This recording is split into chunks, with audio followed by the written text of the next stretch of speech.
My name is Ella Torres. I am 32 years old. 4 years ago, my mother-in-law, Linda Torres, excluded me from the guest list for my husband's promotion party and told everyone I was not real family, leaving me home alone while he celebrated. That stung, but I stayed silent. Right now, in the Tulsa Community Center at the Neighborhood Awards ceremony, my husband is being honored, and my mother-in-law grabs the microphone to thank the family for their support, but skips my name entirely and says some additions to the family never really belong. The crowd shifts uncomfortably as heads turn my way. My heart pounds, but I lift my chin, ready to finally confront her and claim my place once and for all. If you have ever been erased by an in-law in front of everyone who matters, drop a comment below with your experience. It helps to know we are not alone in these battles. The words still echoed off the community center walls when the host took the microphone back and tried to move the program along. My husband stood beside me, his award plaque clutched in one hand and my fingers in the other. He had just been named Volunteer of the Year for coaching the local youth baseball league, something he poured his weekends into for the last 3 years. I had been right there with him, every step, organizing snacks, updating the team website, and cheering from the bleachers, but none of that mattered to my mother-in-law. She had stepped up to the podium like she owned the night, her voice carrying that familiar mix of sweetness on the surface and pure venom underneath. She had introduced herself as the proud matriarch, thanked my father-in-law, Eugene, for his decades of community service, praised my sister-in-law, Zoe, for her perfect attendance at every event, and even mentioned my brother-in-law, Levi's recent promotion at his construction firm. Then came the line that made the whole room freeze. Of course, we also thank the core family members who have always carried the load, not the temporary additions who show up when it suits them. Her eyes locked on mine as she said it, the sarcasm dripping so thick I could almost taste it. She did not raise her voice. She did not need to. The jab was delivered with the calm precision of someone who had been practicing it for years. My best friend, Stella Gomez, who had driven over from her apartment across town to cheer us on, grabbed my elbow and leaned in close. "Ella, do not let her get away with that." She whispered, her voice tight with the kind of protective anger only a true friend can muster. Stella had seen the pattern up close more than once. She had been the one sitting with me in the car after family gatherings, where my mother-in-law would casually ask my husband why he hadn't married someone from their old neighborhood circle, someone who understood the expectations. My colleague, James Diaz, who worked with me at the software company downtown, and had come because he also coached with my husband, on weekends, cleared his throat from the row behind us. That was low, even for her, he muttered. James had become more than a coworker over the last 2 years.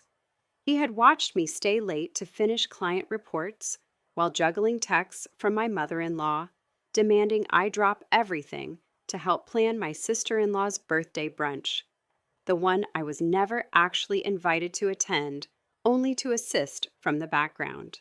My husband's grip on my hand tightened. He turned toward the stage, his voice carrying across the front rows in a clear, steady tone that cut through the awkward murmurs. "Mom Ella has been right here building this life with me every single day. She is part of this family, and she helped organize half the events you just took credit for." It was not the awkward deflection I had seen from him in the past. This time, it was a direct pushback, the kind that came from 4 years of watching her chip away at me and finally reaching his limit. My mother-in-law simply smiled that thin, practiced smile and stepped down without another word, but the damage was already spreading through the crowd like ripples in a pond. The rest of the ceremony felt like walking through thick fog. People congratulated my husband, but their eyes kept sliding to me with that mix of pity and curiosity. I could already imagine the conversation starting at the punch bowl. "Did you hear what Linda said about the new wife? I always thought she seemed nice, but maybe there is more to it." My mother-in-law had a talent for planting those seeds in a way that made them grow without her ever having to water them herself.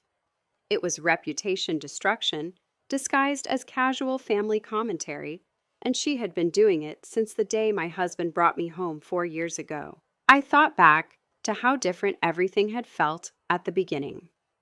When I first met my husband at a mutual friend's backyard cookout in Tulsa, I was 28 and still finding my footing after moving here for the job.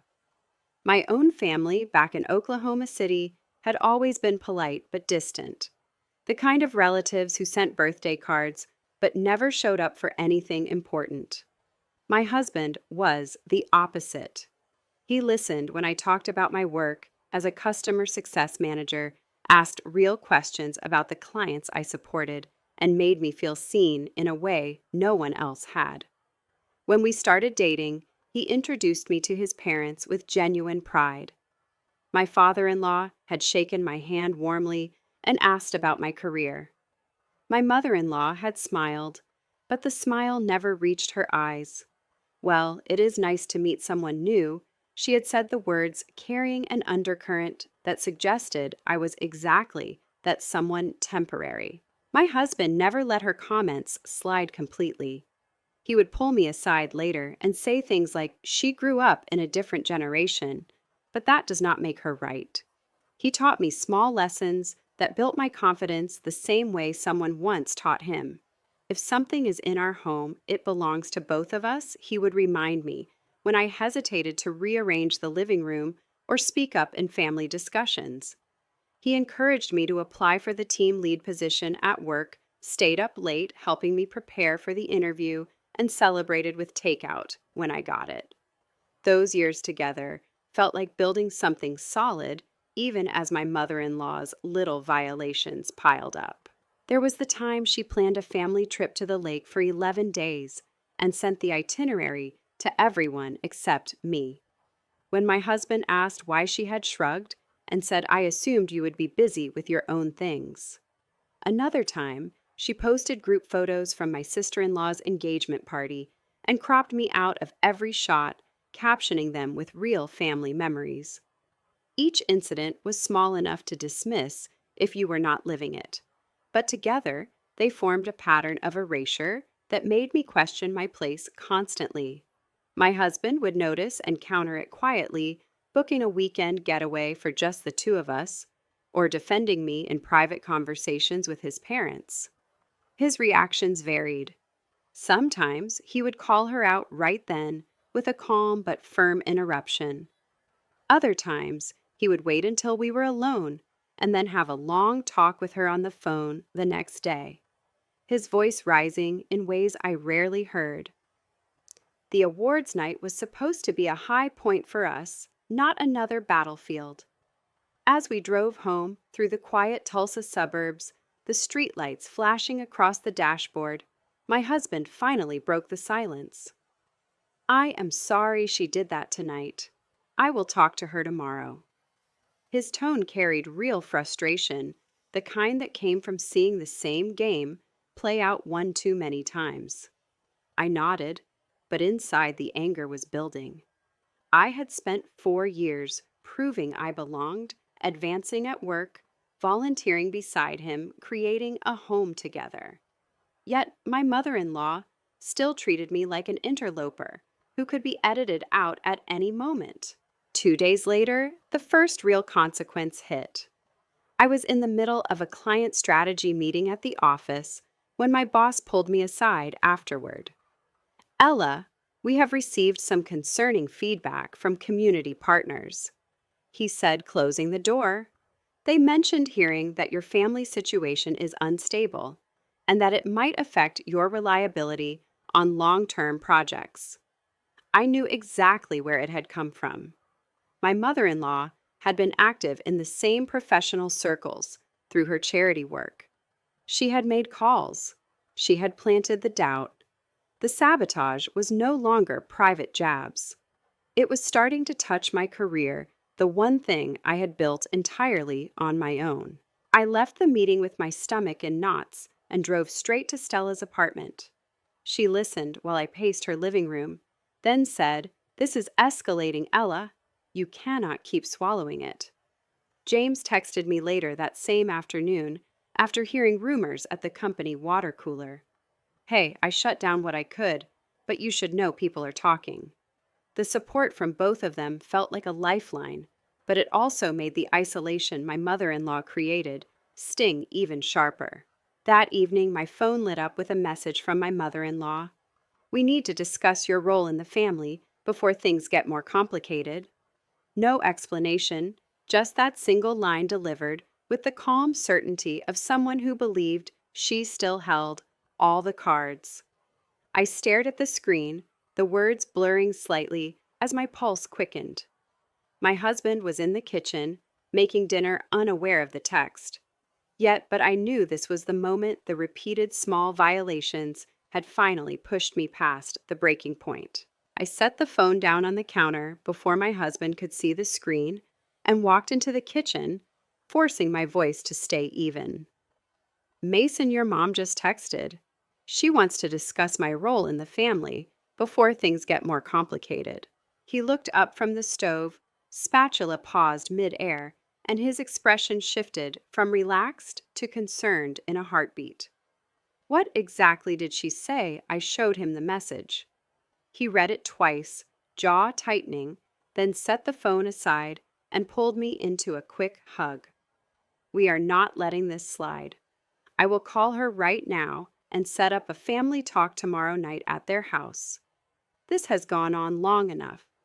His tone was firm, the kind that told me he meant it, but I could hear the underlying frustration that this was not the first time we had needed to address her behavior. The next evening, we drove over to my in-laws' house in the quiet Tulsa neighborhood they had lived in for 25 years. My father-in-law greeted us at the door with a warm handshake for my husband and a polite nod for me, but I caught the quick glance he shot toward the living room where my mother-in-law was already seated like she was presiding over a board meeting. My sister-in-law and my brother-in-law were there too, along with Stella and James, who had offered to come for moral support.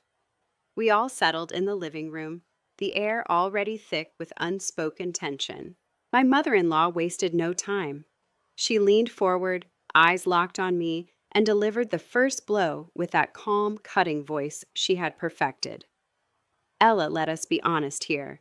You have been part of this family for 4 years now, but you still act like an outsider who shows up only when it is convenient for your career."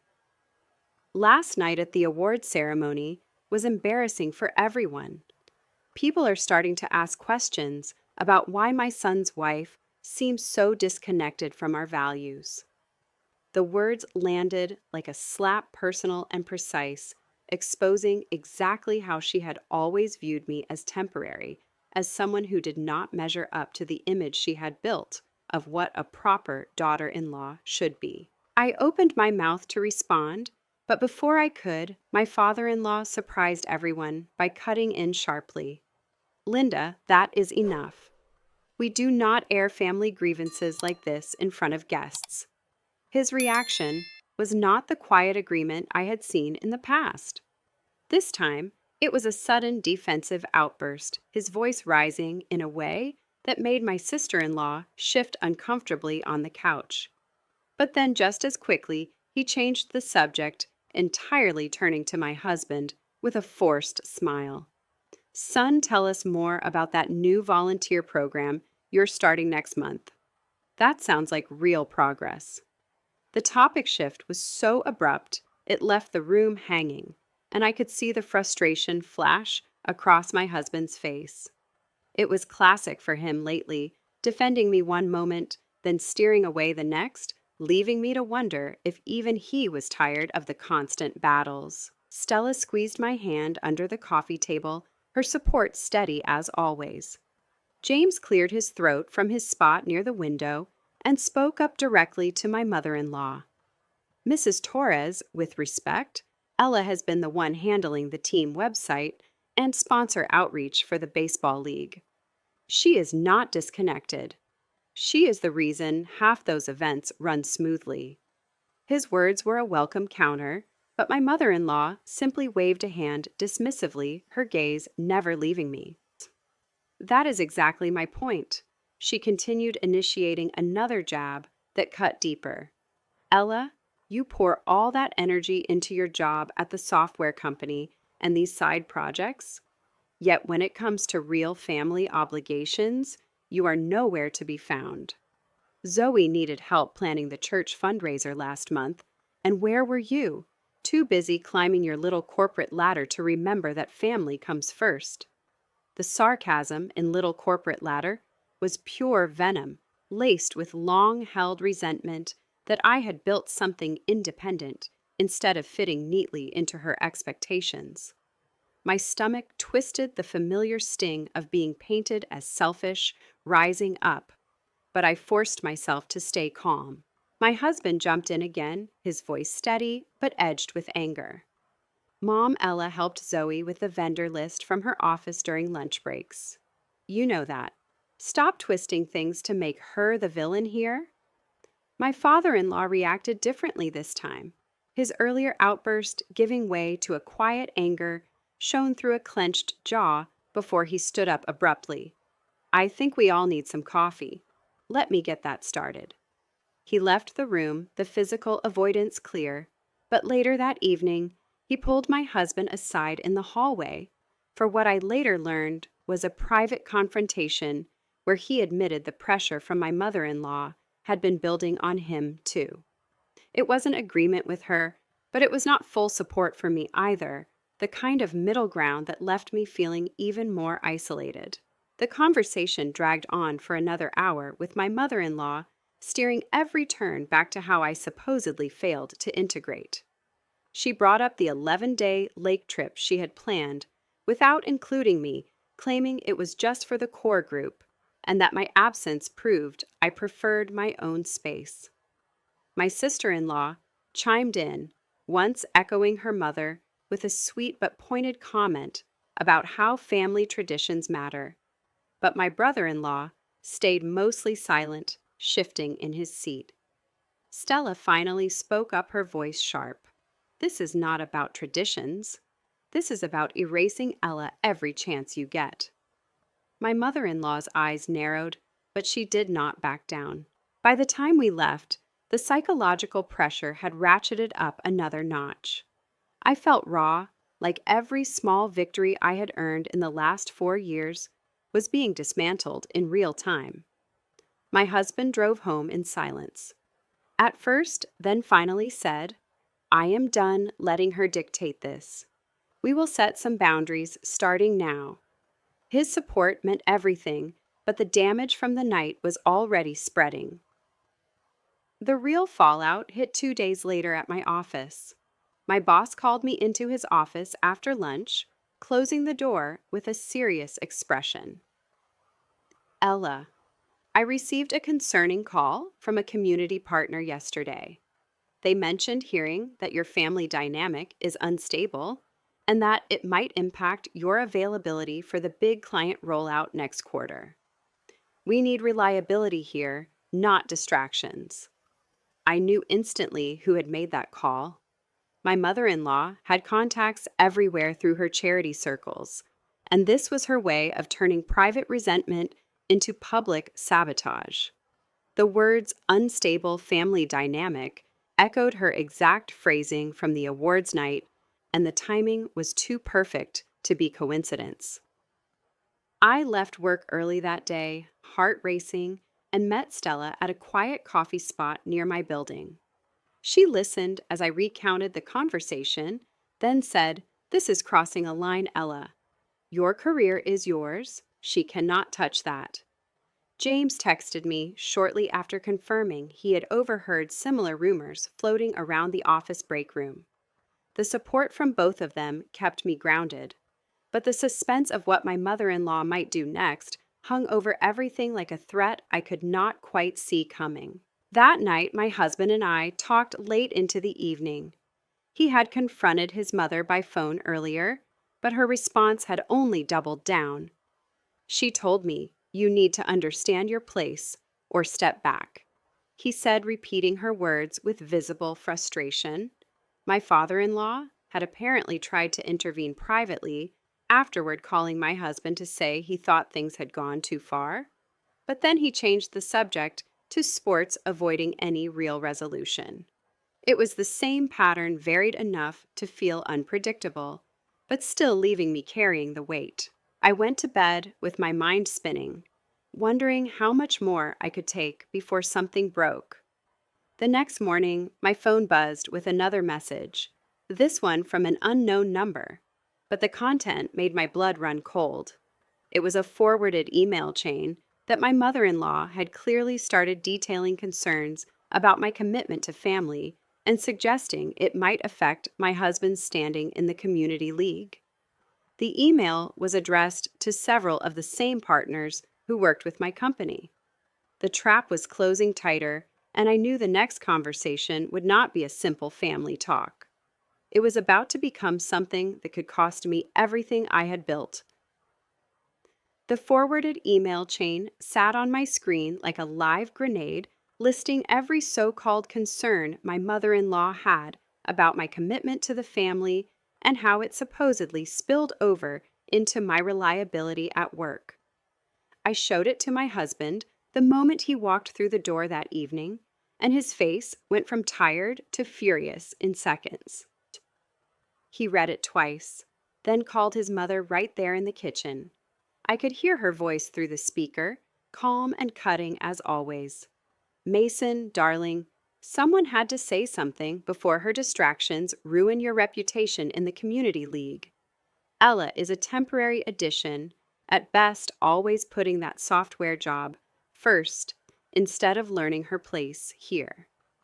The jab was pure venom, delivered with that sweet tone she reserved for family gatherings, exposing years of resentment toward me for being independent instead of folding into her vision of the perfect daughter-in-law. My husband did not back down. "Mom, this stops now. We are coming over tomorrow with Stella and James, and we are clearing this once and for all." He hung up before she could respond, his hand finding mine across the counter. "I am done watching her chip away at you. You have carried this family dynamic on your back for 4 years while building your career and our life together. No more." The next afternoon, we gathered again at their house, the same living room where the tension had simmered before. My father-in-law was already there, pacing near the window, and my sister-in-law and my brother-in-law sat on the couch looking uneasy. Stella and James had come straight from work, their presence a quiet show of support that steadied me. My mother-in-law did not wait for anyone to sit fully before she initiated the attack, her eyes locking on me with cold sarcasm. "Ella, let us stop pretending," she said, voice laced with long-held contempt. "You waltzed into this family 4 years ago, acting like you belonged, but you have never once prioritized us over your little corporate climb." That email was necessary.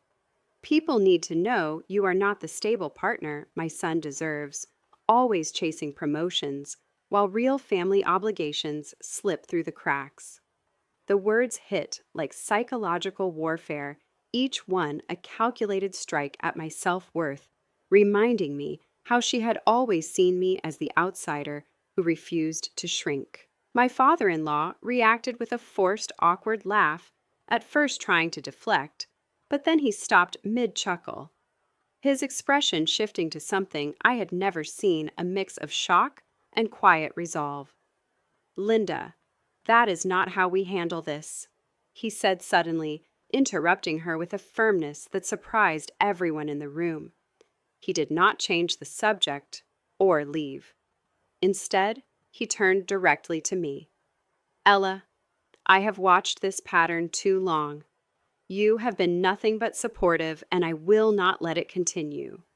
It was a fresh reaction, born from genuine frustration rather than discomfort, and it shifted the air in the room like a door cracking open. Before I could respond, Stella leaned forward. Mrs. Torres, with respect, Ella has organized more league events than anyone, and she does it while managing a full client load at work. Your emails are crossing into sabotage. James nodded, adding, I have seen the impact at the office. This needs to stop before it costs her the team lead role she earned.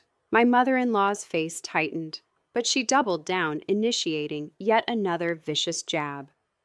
Sabotage, please. Ella is the one who has always been too independent for this family, just like the others before her. If she cannot learn to put us first, perhaps Mason should reconsider who he built a life with.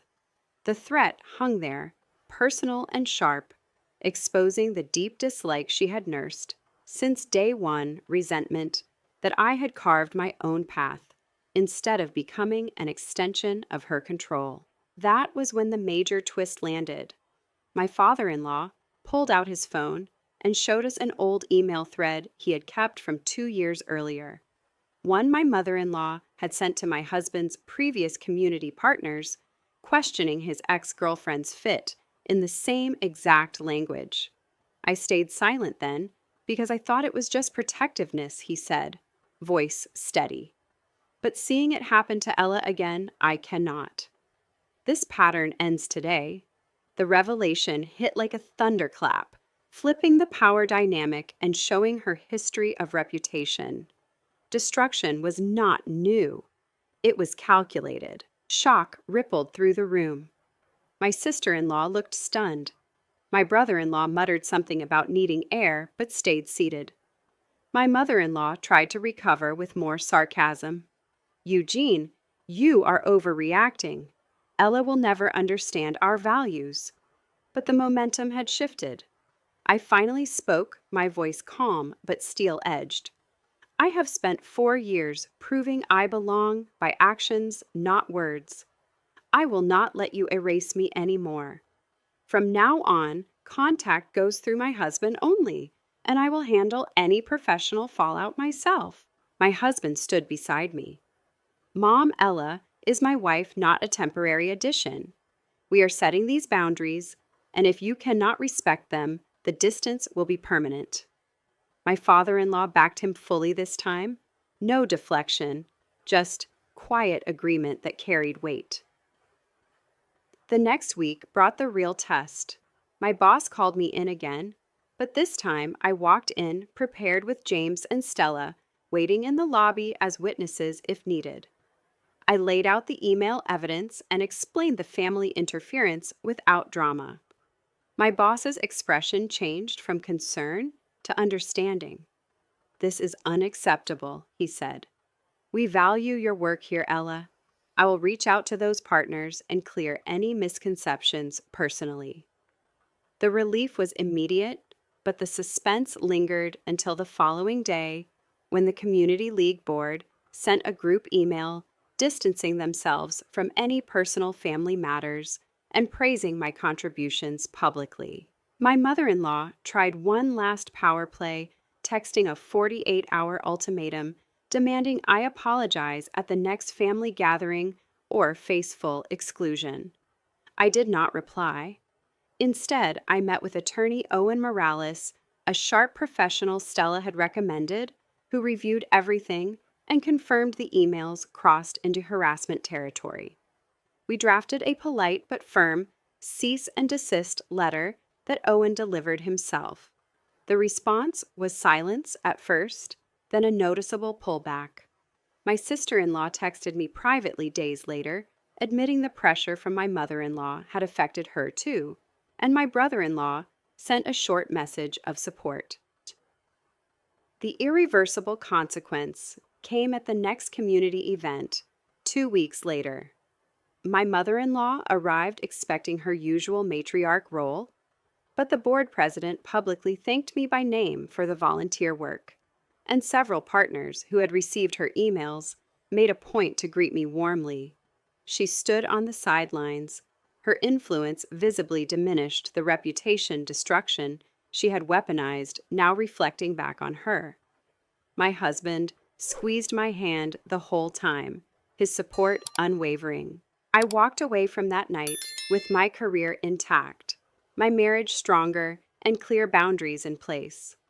My mother in law lost the control she had clung to for 4 years, and while she still existed on the edges of our life, the power to erase me was gone forever.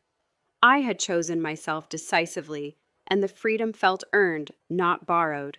Looking back, the lesson settled deep. Family is not about fitting a mold someone else designed. It is about the people who see you fully and fight for your place beside them. I was never the temporary addition. I was the one who built something real, and no one could take that from me again. Thank you for listening to my story. If my mother in law's pattern of subtle sabotage and control sounds familiar, what boundaries did you set that finally changed everything? Share below. I read every comment, and knowing we are not alone makes the hard choices feel a little lighter.